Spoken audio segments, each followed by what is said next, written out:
অর্জুন থাকাকালীন যুধিষ্ঠিরকে বন্দী করাটা সম্ভব হবে বলে মনে হচ্ছে না কুমার। অর্জুনকে আমার উপর ছেড়ে দিন আচার্য।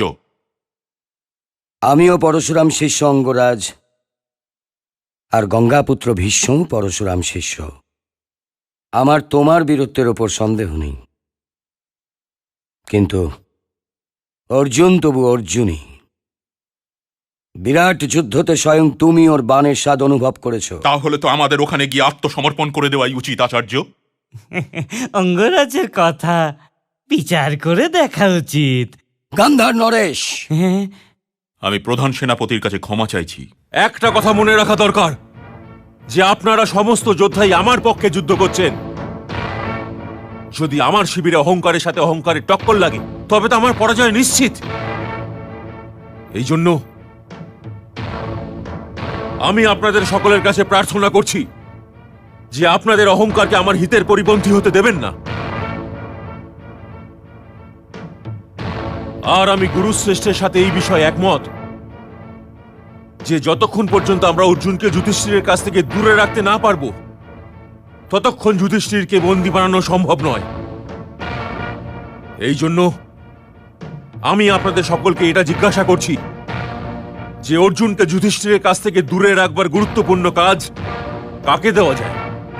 আমি তো এই কার্য করতে পারবো না মিত্র, কারণ এতে তো আমাকে অর্জুনের কাছ থেকে পালাবার নাটক করতে হবে, আর আমি তো পালাবার নাটক করতে পারবো না। গুরুদেব, আমার বিচারে তো এই কাজে আমাদের ত্রিগর্ত দেশের প্রমুখের সাহায্য নেওয়া উচিত। এই কার্যের জন্য যুবরাজ দুর্যোধন আর প্রধান সেনাপতিকে আমার শিবিরে আসার জন্য কষ্ট করার কোনো প্রয়োজনই ছিল না। হে আচার্য, অর্জুনকে আহ্বান করার অর্থ মৃত্যু ছাড়া আর কিছু হতেই পারে না। কিন্তু আমরা হস্তিনাপুরের পক্ষে যুদ্ধ করতে এসেছি। এই জন্য আমরা দুই ভাই অর্জুনের হাতে আমাদের মৃত্যু স্বীকার করে নিচ্ছি।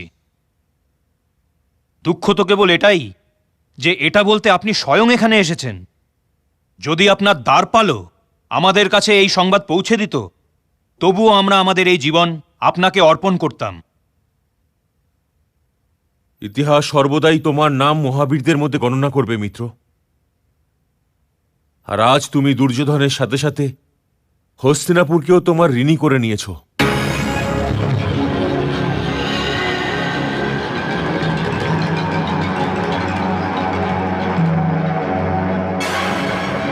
আমরা শপথ নিচ্ছি যে রণভূমি থেকে যদি আমরা ফিরে আসি তবে অর্জুন বধ করার পরই ফিরব, আর যদি আমরা অর্জুন বধ করতে না পারি তবে আমাদের সব দেহ ফিরবে।